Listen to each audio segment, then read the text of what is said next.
알면 편한 심리학 알편심 오늘의 이야기 시작합니다. 안녕하세요. 심리상담연구소 마음을 거닐다 소장 마거입니다. 안녕하세요. 이것저것 다 하는 심리학 박사 대박사입니다.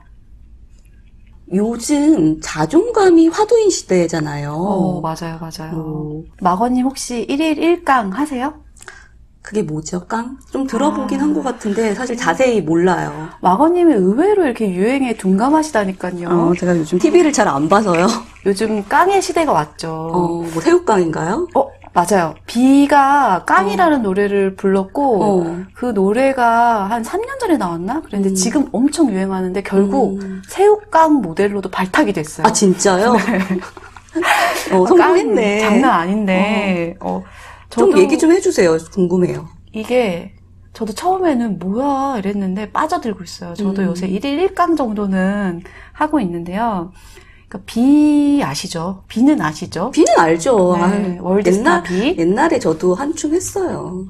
네. 알잖아요. 대학원 때 내가 알죠. 알죠.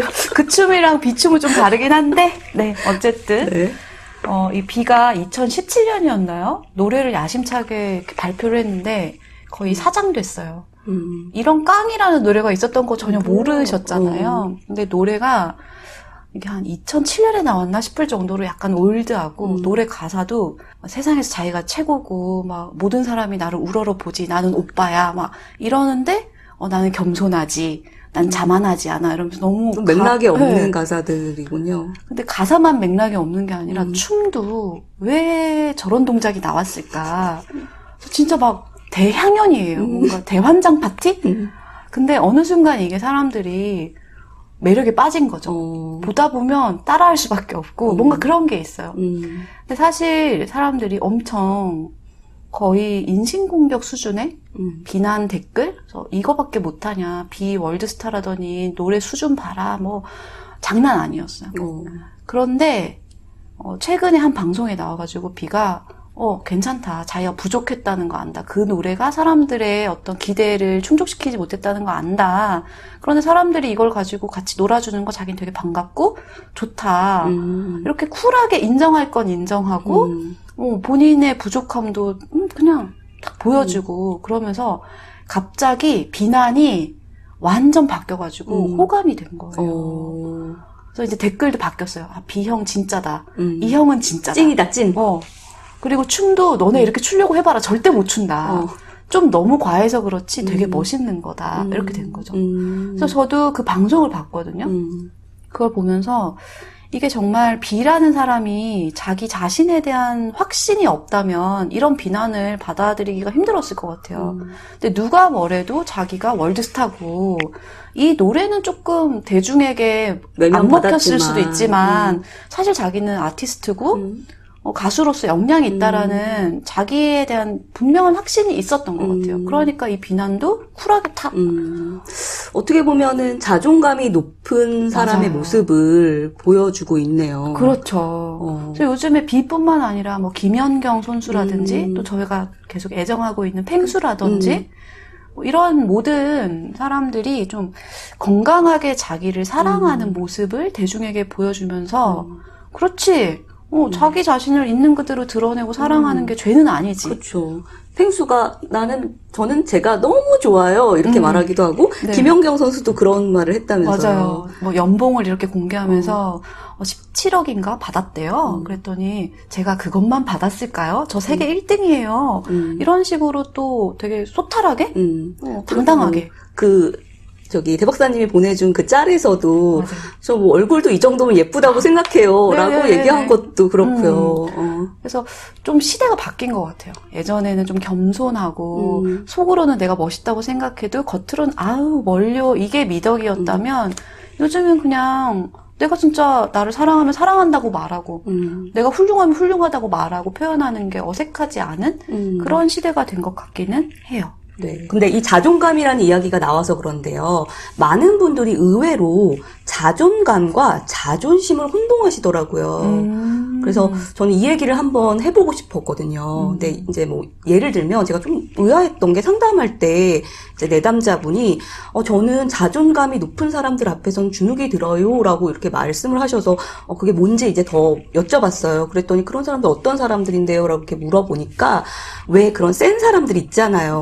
뭐 좀 자기한테 안 좋은 이야기 하면은 버럭 화내고 막 부르르 떨고 반응하고 그다음에 상대방한테 오히려 지적하고 그런 센캐? 이런 사람들 앞에선 되게 주눅이 든다는 거예요. 그래서 근데 계속 들어보니까 그분이 말씀하시는 그 센 사람들이 자존감이 높은 게 아니고 오히려 자존심이 센 사람들을 지칭하는 건데 근데 이거 말고도 제가 일상생활에서 사람들 얘기하는 거 들어보면은 이 둘을 좀 혼동해서 쓰고 있더라고요. 그러니까 자존심을 막 내세우고 부리고 이런 사람과 진짜 자기를 사랑하는 사람을 우리가 현실에서 많이 구분하지 못하고 있다. 이런 말씀이신 거죠. 네.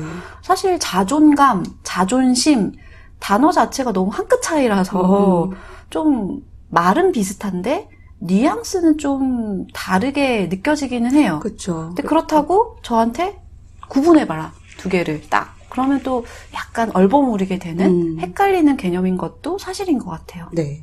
그래서 오늘은 이 비슷하면서도 상당히 다른 자존감과 자존심을 구분해서 이해를 해보고요. 또 건강한 자존감을 갖춘 모습은 어떤 것인가 이런 이야기들을 좀 나눠봤으면 좋겠어요.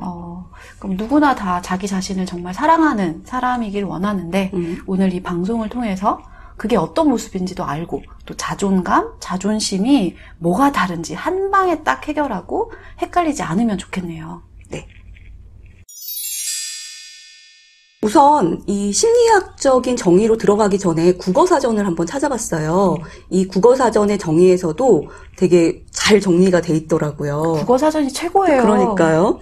이 자존심은요. 남에게 굽히지 않고 자신의 품위를 스스로 지키는 마음이라고 정의가 되어 있고요. 자존감은 스스로 품위를 지키고 자기를 존중하는 마음이라고 되어 있더라고요. 여기서 핵심은 남에게와 스스로인 것 같아요. 그러니까 자존심은 다른 사람이 나를 존중해주고 받들어주기를 이렇게 바라는 그런 감정이라면 자존감은 내가 스스로 내 자신을 존중하고 사랑하는 마음인 거죠. 그러니까 나를 평가하는 기준이 타인, 남에게 있느냐, 아니면 나 스스로에게 있느냐, 이게 가장 큰 차이인 거네요. 네. 자존심과 자존감을 비교한 연구가 있기는 해요. 네. 그래서 그 연구에서도 지금 국어사전의 구분과 좀 비슷한 구분을 하더라고요. 제가 좀 흥미롭게 읽었던 거는 자존심이라는 건 평소에는 잘 인식을 안 하고 있다는 거예요. 근데 그러다가 어떤 사건이나 계기가 있어가지고 이 자존심이 상하면 상했을 때 비로소 자존심 이게 탁 와닿는다는 거죠. 근데 이 자존심을 누가 상하게 하냐 생각해보면 대부분 외부의 사건이나 타인의 말들인 거죠. 근데 반면에 우리가 자존감 상해 이런 말은 안 하잖아요. 그러니까 자존감은 다른 사건이나 외부의 어떤 누군가 때문에 좌지우지되는 그런 게 아닌 나만의 것이라는 게 좀 분명한 것 같기는 해요. 네, 그렇죠. 이 사실 자존감이라는 용어는 영어는 셀프 이스팀이라고 하잖아요. 네. 이것도 우리도 일상생활에서 많이 쓰기도 하는 것 같아요. 이건 심리학 용어인데요. 반면에 자존심은 사실 심리학에서 연구되는 개념은 아니죠. 네, 맞아요. 그리고 특히 이 자존감 연구는 세계적으로 많이 하는 것에 비해서 자존심이라는 것에 대한 연구는 좀 일부 동양 문화권에서 많이 하고 있는데요. 가끔 해요, 그것도. 그렇죠. 그래서 이렇게 저도 잘 본 적이 없는 것 같아요.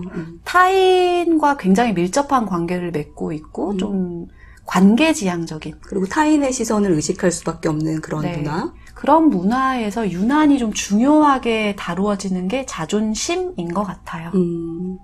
우선 자존심을 좀 살펴보면요. 자존심을 막 이렇게 내세우는 사람들을 보면은 이제 타인과의 끊임없는 경쟁에서 좀 지거나 이럴 때 좀 자존심이 우리가 상한다고 얘기하잖아요. 그리고 비교를 많이 하죠. 그래서 비교해서 내가 좀 우위에 있으면 자존심이 뿜뿜하고 그렇지 않으면 좀 자존심이 상하고 그리고 타인이 나를 어떻게 대접해 주느냐에 따라서 내 자존심이 올라가고 내려가잖아요. 그래서 누가 나를 되게 대우해 주면은 막 이렇게 의시되고, 누가 나한테 뭐 사실 대우 안 해주는 것도 아닌데 알아봐주지 않거나 뭐 인사하지 않으면 막 버럭하고 날 이거 막 이렇게 취급해? 뭐 이러면서 맞아요. 그래서 자존심이 상해하고. 그러니까 약간 자존심을 내세우는 사람을 떠올리면은 그런 느낌 있잖아요. 이렇게 막 되게 콧대 높게 이렇게 막 가다가 사실 아무도 자기를 모르는데 자기한테 먼저 아는 척 안 해줬다고 발끈하면서 쟤네들은 뭐 세상에 누가 중요한지 모르는구만 뭐 이렇게 말하는? 그쵸. 예전에 기억나죠? 저희가 이제 네. 대학원 때는 학회 같은 거에서 일을 되게 많이 해요. 그래서 접수해서 이제 어떤 사람들이 와서 확인하는 거 이런 걸 하는데 어떤 중년의 남성분이 막 헐레벌떡 오시더니 이제 저희는 신분증을 늘 확인했어야 되잖아요. 맞아요. 근데 되게 중요하니까 참석이. 그렇죠. 대리 참석할 수도 있고요. 신분증 좀 보여주세요 했더니 아니 내가 누군지도 몰라? 이렇게 대뜸 그랬잖아요. 그래서 우리 모르는데 그래서 저희 죄송한데 확인하는 게 절차다 이렇게 말씀드렸더니 막 버럭 화를 내다가 뭐 내가 뭐 지금 외국에서 갔다 와가지고 여권밖에 없는데 뭐 이러면서 여권을 내보이는 거예요. 근데 나중에 알고 보니까 뭐 대학의 교수님이긴 했는데 사실 저희가 뭐 전국의 대학의 교수님을 다 알 수는 없는 거잖아요. 네. 그래서 그때 되게 황당했던 경험이 있는데 그분이 그런 맞아요. 굳이 모습이었죠. 자기를 다 알아주고 다 인정해주고 자기한테만 특혜를 베풀어야 되고 그렇게 생각하는 것 자체가 굉장히 자존심만 내세우는 모습의 전형이었던 것 그쵸. 같아요. 근데 이 자존심만 내세우는 거는 사실 이렇게 모든 상황에서 사람들에게 좋은 평가를 받기가 어렵잖아요. 그리고 내가 아무리 애쓰고 노력했다고 해도 남들은 그걸 모를 수도 있고요. 그래서 나에 대한 평가를 외부에다 맡겨놨기 때문에 흔들릴 수밖에 없는 그쵸. 취약한 부분이 분명히 있긴 한 것 같아요. 근데 저는 개인적으로는 이 자존심이 또 그렇다고 해서 자존심을 지키는 거? 이런 말도 있잖아요. 내세운다라는 표현도 있지만 지킨다라는 표현도 있다는 점에서 최소한은 또 가져야 되는 거 아닌가. 네. 이런 생각을 해봅니다. 네. 그러니까 이 자존심을 지킨다라는 말은 때로는 긍정적으로 사용되기도 해요. 무조건 나쁜 건 아니죠. 그러니까 우리가 인간으로서 지켜야 할 최소한의 마지노선이라고도 할 수 있을 것 같아요. 네. 그러니까 결국 저희가 비교하려고 하는 거는 자존심만 내세우느냐 아니면 자존감이 지탱된 상태에서 자존심을 지키느냐 이거겠네요. 네. 자존감, 자존심. 진짜 지금 말이 헛나오려고 저희 되게 조심하면서 하고 있는데요. 자존감이 만약에 저 안에 충분하다면은 굳이 막 자존심을 내세우고 남들이 나를 인정해줘야 되고 이런 거 별로 연연하지 않을 것 같아요. 근데 제 자존감이 튼튼하지 않으면 남들이 나를 어떻게 평가할까? 저 사람이 나를 알아볼까? 이런 게 또 너무너무 중요해질 수밖에 없는 거죠. 그렇죠. 그래서 자존심만 강한 사람들은 겉으로 보면은 자존감이 되게 높아 보일 수 있어서 남들이 저 사람 자존감 높다 이러면서 막 앞에선 위축될 수도 있거든요. 근데 사실은 자존감이 좀 낮을 확률이 높아요. 그러니까 겉으로 막 되게 세 보이고 막 큰 소리 치고 이러는데 그런 분들의 내면을 좀 들여다보면은 열등감이 자리하고 있을 가능성이 높아요. 그러니까 낮은 자존감이나 열등감을 채우기 위해서 뭐 허세를 부린다든지 타인을 오히려 비난한다든지 이런 경우가 있는 거죠. 그래서 앞에서 제가 말한 내담자가 언급한 그 상대방 또 사실은 자존감이 높은 게 아니라 자존심이 강해서 상대방을 깎아내려야지 자기가 올라가고 자기를 방어하기 위해서 막 화를 내고 이랬던 거죠. 그러니까 자존감은 없으면서 자존심을 내세우는 사람은 혹시라도 내가 좀 부족하고 혹시라도 내가 그렇게 훌륭하지 않은 사람인 게 들킬까봐 좀 약간 고슴도치처럼 날이 서 있는 상태인 것 같아요. 네네. 그래서 좀 들킬 것만 같은 상황이 되면 미리 피해버린다든지, 그러니까 회피적으로 반응한다든지, 아니면 되게 감정적으로, 공격적으로, 네가 뭔데 나한테 그렇게 말해? 이렇게 한다든지, 그래서 좀, 뭐야, 되게 과하다, 혹은 왜 저렇게까지 하지? 싶은 그런 좀 어색한 반응을 하게 되는 것 같아요. 네. 그래서 제가 아까 말했던 그 자존심에 대한 연구에서 좀 와닿는 사례가 있었는데요. 자존심만 내세우지 않는다는 거. 그러니까 어떤 모습인지를 좀 우리가 생각해 볼 수 있는 사례가 있었는데요. 예전에는 사실 한글을 모르는 분들이 많았어요. 네, 교육의 기회가 제한이 되어 있었으니까요. 어떤 분이 자신의 자존심에 대해서 이제 글을 썼는데 본인이 자존심을 내세울 때는 내가 글을 모른다라는 게 너무 부끄럽고 내가 글을 잘 못 읽는다는 걸 남들이 알면 나를 무시할까 봐 걱정되는 게 있었던 거죠. 그래서 되게 어려운 그런 상황들이 있잖아요. 네, 뭔가 네. 읽고 서명해야 될 때도 있고 네. 그럴 때 모른다는 걸 눈치채지 못하게 하려고 되게 오히려 더 막 뭐 이런 거 이러면서 막 했다는 거예요. 허세를 부리는 거죠. 네. 그랬더니 배움의 기회가 없는 거죠. 그래서 여전히 글을 모르는 채로 아는 척만 하면서 살아야 됐던 거예요. 근데 어느 순간 그분도 깨닫게 되신 거죠. 내가 글을 모른다고 해서 내가 가치 없는 사람이 되는 게 아니고 그럴 수도 있지. 내가 살아온 환경에서 정말 나는 최선을 다했지만 글은 좀 못 배웠지. 그런 게 그냥 인정이 되면서 그러니까 남들의 시선을 의식하지 않고 아주 어린애들이 읽는 책부터 읽기 시작했다는 거예요. 그러면 어때요? 글을 배우게 되고 배우는 즐거움을 느끼게 되고 실제로 지식과 학식이 되게 풍성해지셨다는 그런 사례를 본 적이 있어요. 그러면서 진짜 자존감이 채워졌을 수 있겠네요. 그렇죠. 자연스럽게 이 자존심만 부리는 것의 폐해를 얘기하게 되네요. 그러니까 지금 말씀드린 것처럼 기회가 제한되는 거, 진짜로 뭔가 해볼 자신의 가치를 더 확장시킬 기회가 제한되는 거, 이게 대표적인 폐해일 거고요. 또 어떤 게 있을까요? 또 이 자존심만 부리면 이 성과나 결과에 따라 자기에 대한 가치가 왔다 갔다 하잖아요. 그러다 보니까 좀 자존심이 무너질 것 같은 상황에서는 뭔가 그걸 감추기 위해서 자존심을 세우기 위해서 뭔가 비리를 저지르기도 하고 거짓을 저지르기도 하고 부정을 거짓말 많이 하잖아요. 많이 하는 것 같아요. 근데 그게 거짓말이 뭐 사소한 거짓말이면 모르겠는데 막 큰 거짓말 있잖아요. 결국 막 되게 비리나 부정으로 연결되는 그런 것들이 벌어지는 것도 처음에는 그 자존심을 지키고 부리려고 하다가 시작된 것일 가능성이 되게 높더라고요. 그리고 또 이 자존심을 내세우다 보면 자존심이 무너질 만한 상황을 자기가 스스로 만들게 되는 경우도 많은 것 같아요. 예를 들면은 자기가 좀 하기 힘든 일인 게 분명해요.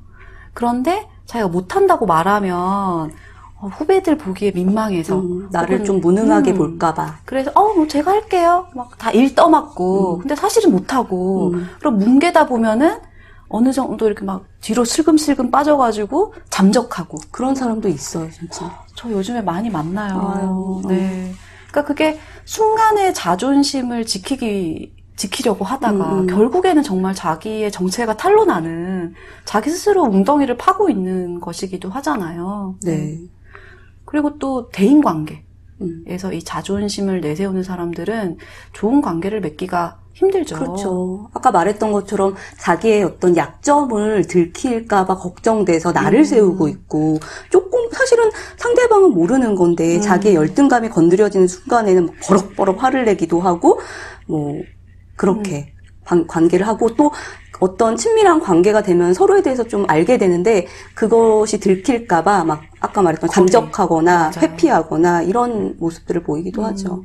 그래서 아마 여러분 주변 혹은 여러분 스스로도 자기가 너무 발끈을 잘한다던가 사소한 것에도 되게 이렇게 피드백을 세게 하게 된다던가 그리고 거리를 너무 두고 있다던가 이런 경우에는 내가 너무 자존심만 내세우고 있는 것은 아닌지 한번 생각해 보셔도 좋을 것 같아요. 근데 이제 이에 반해서 이 자존감은 자기 스스로 자신의 존재 가치를 믿는 거잖아요. 그래서 자존감 연구의 대표자이자 유명한 책인 자존감의 6기둥의 저자인 너세니얼 브랜든이 이 자존감을 이루는 것으로 2가지를 꼽았어요. 그래서 첫 번째 요소는 자신이 행복을 누릴 만한 가치가 있는 사람이다라고 느끼는 자기를 존중하는 감정이고요. 두 번째는 이 삶의 어려움에 직면했을 때 나는 그걸 대처할 수 있다. 그런 자기에 대한 믿음. 뭐 일종의 자기 효능감이라고 할 수 있겠죠. 이 2가지가 자존감을 이루는 구성 요소다라고 얘기를 하고 있어요. 그러니까 자존감이 높다는 것은 내가 뭘 꼭 잘하고 못하고 좋은 평가를 받고 이런 게 아니라 그냥 나라는 사람은 충분히 인간으로서 가치가 있어서 이 행복할 만한 당연하다. 행복을 누리는 것이 당연하다. 이렇게 자기를 존중하는 거고 또 어려움이 닥쳤을 때 내가 뭔가 해낼 수 있다. 이런 자신감이 있는 사람이라고도 정의할 수 있는 거네요. 네. 이게 되게 중요하다고 느껴지는 게 우리가 자존감 하면 자기를 사랑하는 마음 정도로만 이해하고 있잖아요. 그런데 또 중요한 한 가지 축은 내가 어려움에 닥쳤을 때 나는 그걸 헤쳐나갈 수 있는 사람이야. 이거에 대한 믿음도 필요하다는 거죠. 일종의 좀 근거 있는 자신감이라고나 할까요? 그러니까 다시 비가 떠오르는데요. 만약에 비가 자기가 정말 야심차게 발표한 노래에 대해서 사람들이 다 막 비난하고 뭐 이런 걸 했냐 진짜 쓰레기다 막 이런 심각한 비난을 퍼부었을 때 자기의 노래와 음악에 대한 실력에 대한 그 자신감, 효능감이 없었다면 아마 굉장히 슬럼프에 빠졌을 것 같아요. 그렇죠. 그런데 이 노래는 비록 사랑받지 못했지만 해낼 수 있다. 더 좋은 노래를 또 발표할 수 있다. 이렇게 스스로 근거가 있었기 그렇죠. 때문에 아마 좀 건강하게 자기를 표현할 수 있지 않았을까 그런 생각이 드네요. 그러니까 이제 자존감이 높은 사람은 이 스스로를 존중하고 자기의 효능감에 대해서 믿기 때문에 다른 사람의 인정이나 반응에 자기 가치가 흔들리지 않게 되는 거죠. 그래서 아까 말했지만 자존심과 달리 이 자존감이 상한다. 자존감을 부린다. 이런 말은 잘 안 하잖아요. 근데 그렇다고 해서 자존감이 높은 사람들은 타인의 평가에 전혀 연연하지 않는다던가 상처받지 않는다던가 그건 또 아니죠. 그렇죠. 타인으로부터 당연히 상처도 받고 네, 그 순간엔 되게 괴로워할 수도 있어요. 그런데 거기에 함몰되지 않죠. 그래서 사람들이 저렇게 나에 대해서 말하는 게 과연 합당하냐 저렇게 말하도록 내가 내버려둬도 되겠는가 저게 진실일까 이런 것들을 좀 잘 생각해보고 받아들일 거는 받아들이고 그리고 아닌 거는 아니라고 말할 수 있고 이런 상태라고 생각할 수 있을 것 같아요. 네. 그러니까 이게 누구나 사실은 인정받으면 또 칭찬받고 또 사랑받으면 기분이 좋잖아요. 그럼요. 그래서 높은 자존감을 갖췄다는 게 그런 것까지 초탈해서 막 돛닦는 사람이 됐다. 그거는 아니에요. 근데 이제 적어도 그 반응에 따라서 막 갈대처럼 기분이 왔다 갔다 하고 뭐 시소 타듯이 내 가치감이 오락가락하고 이렇게 안 된다는 거죠. 그래서 어떤 내가 비판을 받았을 때 그 비판은 비판대로 받아들이되 그걸 이제 나의 가치와 동일시해서 그거를 심리학에서 개인화한다고 하는데요. 그렇게 받아들이지 않는 거죠. 그냥 비판은 그 일에 대한 거지. 아니면 아까 비 얘기를 하면 그 비판은 그 노래에 대한 거지. 노래와 그 뮤직비디오 이런 구성 이런 거에 관한 것이지 그게 곧 비라는 나라는 걔 비가 이름이 뭐죠? 정지훈. 정지훈이라는 사람에 대한 그 온전한 비판은 아니다. 비난은 아니다. 이렇게 생각을 했기 때문에 쿨하게 수용할 수 있는 거죠. 되게 중요한 포인트네요. 그게 사실 쉽지는 않죠. 왜냐하면 내가 한 일에 대해서 뭔가 부정적인 피드백을 받으면 마치 내가 되게 쪼그라드는 것 같고 내가 잘못한 것 같고 막 그런 느낌이 들 수는 있지만 내가 잘못했을 뿐 내가 가치 없는 사람이 된 것은 아니라는 그런 좀 명확한 생각을 갖는 게 중요하겠네요. 어렵긴 하지만 여러분들 그런 순간에 연습하시면 돼요. 저도 사실은 그런 것들을 연습을 통해서 굉장히 많이 분리해낸 사람이거든요. 하나만 좀 예 좀 들어주세요. 뭐 예를 들어서 뭐 회사 다닐 때 그러니까 일 처리를 잘못했어요. 그러면 당연히 지적받겠죠. 거기서 잘했다고 칭찬받을 수는 없잖아요. 근데 그것도 이상하죠. 그렇죠. 근데 그 순간에 지적받고 비판받을 때 어떨 때는 좀 신랄하게 비판받을 때도 있어요. 그럴 때 순간 쪼그라들고 약간 위축되고 내가 이거밖에 못했나라고 자책도 들지만 사실 그거는 그 일에 대한 비판이고 지적이지 나라는 사람, 이 막어에 대한 전반적인 비판은 아니잖아요. 그래, 이거는 이 일에 대한 비판이야. 그러니까 이 지적은 근데 합당해.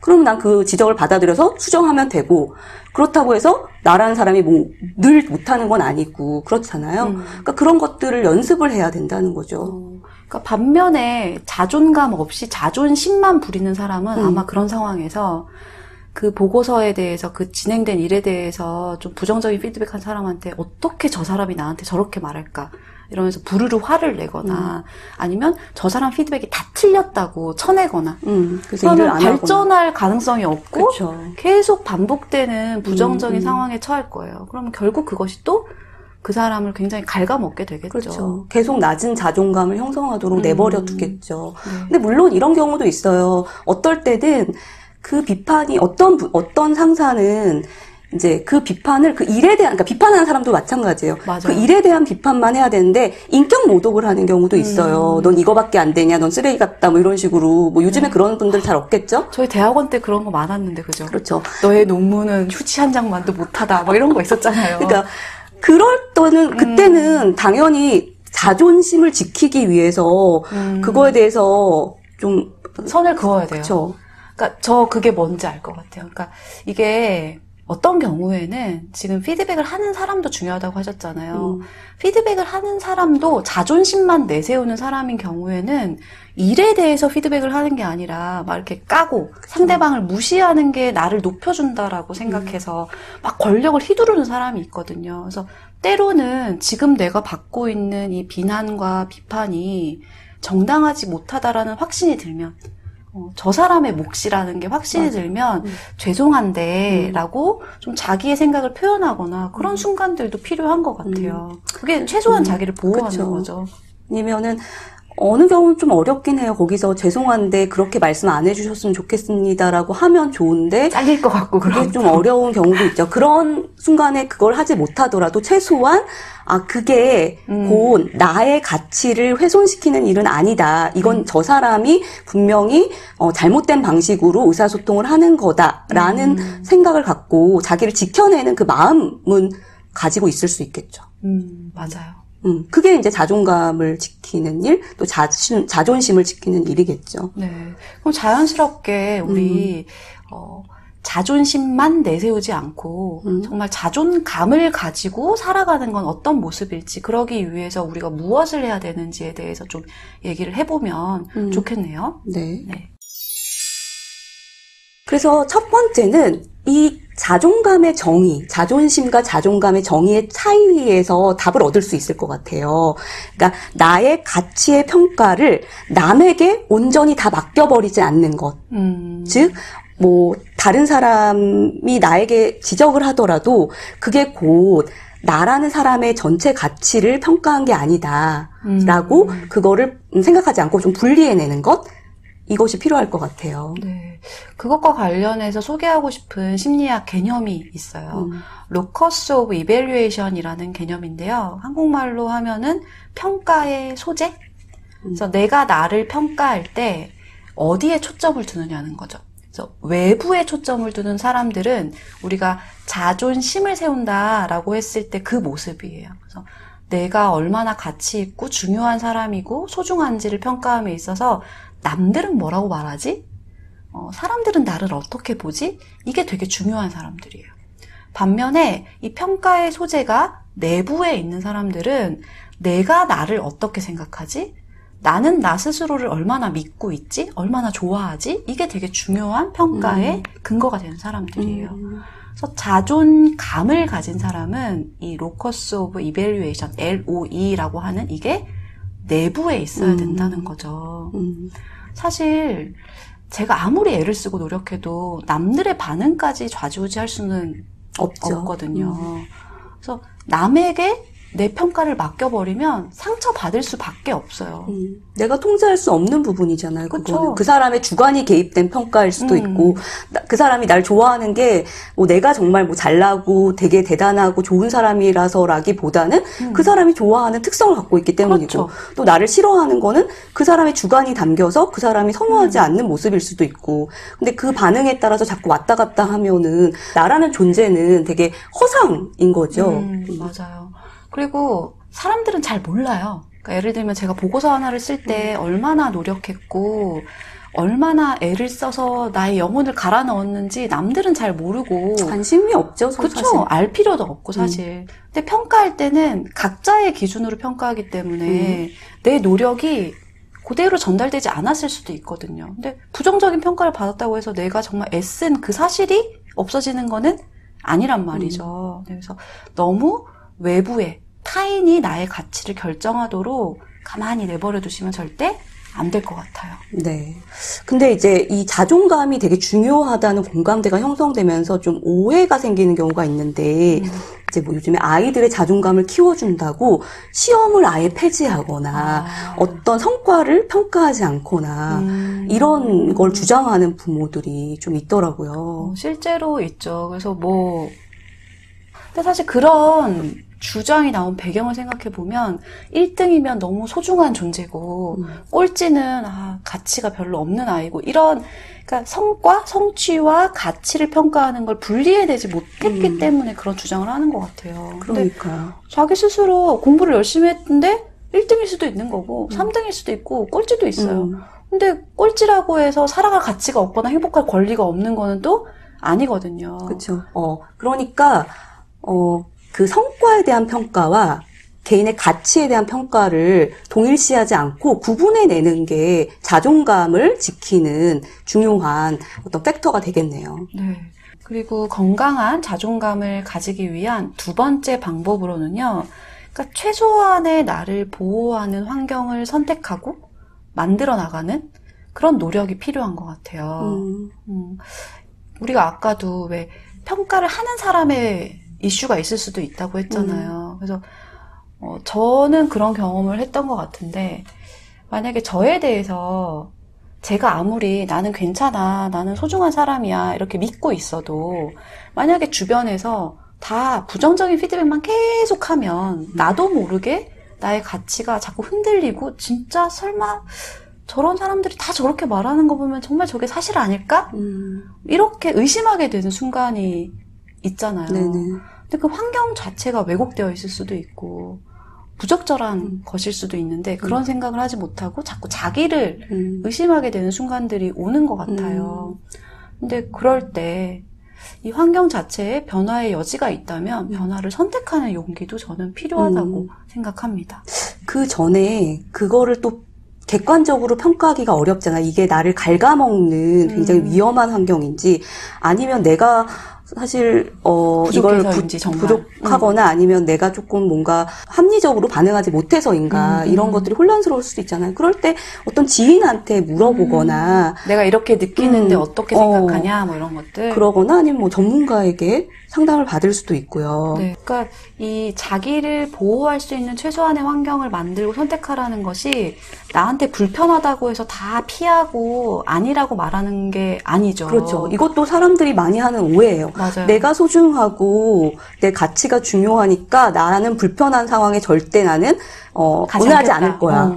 이래서 뭐 무조건 노 하는 사람들도 있어요. 그러니까요. 근데 우선은 저는 이 부분을 얘기하기 위해서는 당신이 정말 원하는 게 무엇이고 행복할 권리가 있는 나라는 사람이 지금 뭘 하고 싶은지를 선명하게 알아야 된다고 생각해요. 네, 그리고 그것이 분명하다면 조절할 수 있다는 거죠. 내가 처한 환경을. 네. 그래서 때로 감당해야 되는 환경에 압력이 있을 수도 있고요. 그렇죠? 싫지만 같이 가야 될 수도 있고요. 그렇죠. 제가 또 들어서 놀랐던 게 있는데요. 이제 어떤 지인이 그러니까 아이를 유치원에 보내는데 그 유치원에서 일부 부모들이 선생님한테 우리 애는 사과를 시키지 마세요라고 했던 거예요. 잘못했어도 다른 애한테 사과하게 하지 마세요라고. 그래서 내가 놀라서 정말이냐고 했더니 그랬대요. 왜요? 그러니까 아이가 기가 죽는다고. 그러니까 그러니까 부모들 사이에서 조금 너무 오해가, 이 자존감에 대해서 너무 오해가 많아서 좀 약간 답답할 때가 있는데, 그러니까 기가 죽으면 자존감이 낮아지니까 애들한테 다른 사람한테 미안하다 하지 말라고. 미안하다라고 말하라고 하지 말라고. 네. 근데 사실 진정한 자존감이라는 거는 인간의 가치를 존중하는 거잖아요. 그렇죠. 그래서 내가 소중하다고 생각하는 사람이 남은 소중하지 않다고 생각하기는 어렵거든요. 그래서 미안하다는 말은 사실은 진짜 자존감이 높은 아이들만 할 수 있는 맞아요. 말이죠. 그래야 자기의 잘못도 톡 까놓고 얘기할 수 있고 소통할 수 있는데 나를 지키기 위해서 내 잘못도 인정하지 않고 나만 소중해? 이건 진짜 자존감 없이 자존심만 내세우는 걸 가르치고 있는 거랑 마찬가지예요. 안타깝네요. 그러니까 자존감을 지키기 위해서, 그러니까 건강한 자존감을 갖기 위해서 최소한 나를 보호하는 환경을 만드는 것이 곧 타인을 배려하지 않고 나만 소중하게 생각하는 건 아니라는 거. 그러니까 그걸 좀 기억해 주셨으면 좋겠어요. 네, 맞아요. 저는 그 환경의 측면에서 사람이 되게 중요하다고 생각하거든요. 특히 만약에 여러분이 맺고 있는 대인관계 중에서 늘 여러분을 무시하고 그런 사람들이 있단 네네. 말이에요. 내가 뭘 해도 아유 너는 이렇게 좀 깔보고 만약에 그런 사람과 주변에 함께 어울리고 계시다면 그런 사람과는 관계를 정리하는 것도 네. 나를 보호하는 환경을 만드는 거예요. 맞아요. 네, 그래서 제가 말씀드린 것처럼 자존감은 내가 소중하듯 남도 소중하다는 걸 인정해 주는 건데 나를 전혀 소중하게 대하지 않는다? 그럼 그 사람과는 거리를 두시는 게 오히려 더 필요할 수도 있어요. 네. 그리고 세 번째로는 이 실행하는 능력을 키우는 거예요. 그러니까 이 우리가 근자감이라고 하잖아요. 근거 없는 자신감. 자존감도 마찬가지인 것 같아요. 그냥 뭐 거울을 보면서 나는 소중해. 그리고 나는 나를 사랑해 하면서 이렇게 자기가 스스로 안아주는 맞아요. 이런 것만 한다고 자존감이 높아지는 건 아니에요. 아까 말했던 것처럼 그 자기 효능감도 필요하거든요. 근데 이 자기 효능감은 그냥 나오는 게 아니라 시도해보고 경험해보고 만약 실패한다면 실패해서 배우고 성공한다면 성공 경험에서 자신감을 얻고 이것이 선순환돼서 아 나는 그래도 괜찮은 사람이고 또 어려움이 생겼을 때 나는 그것을 대처할 수 있는 사람이야라는 그런 믿음이 생기잖아요. 그래서 그런 점에서 이 실행이라는 게 굉장히 중요한 것 같아요. 그러니까 아마 지금 이걸 듣고 계시는 여러분들도 아실 거예요. 정말 이렇게 근거 없이 그냥 나는 나를 사랑해 이렇게만 생각하는 사람들은 언젠가 내 실체가 드러날지도 모른다는 어떤 막연한 두려움이 있기 때문에 자기 인생을 적극적으로 살아가기가 어려워요. 자꾸 도전하지 못하고 회피하게 되고 대인관계에서도 거리를 두게 돼요. 그런데 조금이라도 내가 무엇을 원하는지 알고 있다면 그래서 그게 하고 싶다면 해나가는 삶을 살다 보면 나를 사랑하지 않을래야? 않을 수가 없죠. 네, 사랑하게 돼요. 네. 근데 그때 조심하셔야 될 게 뭘 잘해서 사랑하는 거는 아닌 거죠. 하고 있다는 것만으로도. 내가 지금 무언가 만들어가고 있다는 것만으로도 나를 충분히 사랑할 수 있게 될 겁니다. 저희가 어떻게 하면 건강한 자존감을 가질 수 있는지 이렇게 세 가지로 얘기를 했는데요. 사실 자존감을 높이고 또 건강한 자존감을 갖는 거는 수만 가지 방법이 있어요. 그럼요. 네. 그런데 이 자존감을 높이는 것이 사실은 이렇게 깊숙이 들여다보면은 삶을 편안하고 만족스럽게 사는 방법하고도 연결되어 있는 것 같아요. 그래도 적어도 이 알편심에서 나눈 방법, 첫 번째, 나의 가치 평가를 남에게 맡기지 않는다. 두 번째, 최소한 나를 보호할 수 있는 환경을 선택하고 만든다. 세 번째, 실행하자. 이 세 가지를 기억하고 연습해 보신다면 자존감을 높이는 출발점으로 삼으실 수 있을 겁니다. 오늘 알편심에서 나눈 이야기 대 박사님이 정리해 주시겠습니다. 네, 여러분 오늘 들으시고 자존심과 자존감 구분하실 수 있죠? 네, 자존심은 남이 나를 어떻게 평가하는가에 따라서 달라지는 마음입니다. 반면에 자존감은 그런 것과 너무 관계 막 연연하지 않고 내가 나 자신이 충분히 가치 있고 또 가치 있는 삶을 살만하다, 할 수 있다 라고 믿어주는 마음이죠. 이렇게 생각하시면 좋을 것 같아요. 남들이 여러분을 아무리 칭송하고 멋진 사람이라고 말해주면 행복할까요? 아마 당장은 좋을 수 있어도 공허할 수 있을 거예요. 그건 자존감 없이 자존심만 채웠기 때문입니다. 그래서 여러분이 정말 행복하고 충만한 삶을 살기 위해서는 자존심이 아니라 자존감을 가지실 필요가 있는데요. 그 세 가지 방법을 저희가 얘기를 했어요. 첫 번째로는 평가의 주도권을 타인에게 주지 말아라. 여러분 스스로가 여러분의 가치를 평가하셔야 된다는 거고요.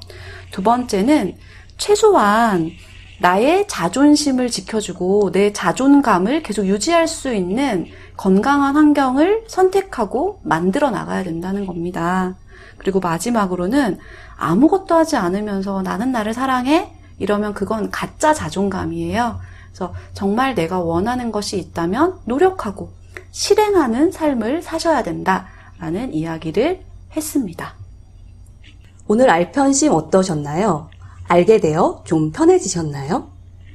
여러분, 남이 나를 인정해 주길 바라며 자존심만 부리지 마시고 스스로 자신의 가치를 인정해 주는 자존감을 든든히 채우시길 바랄게요.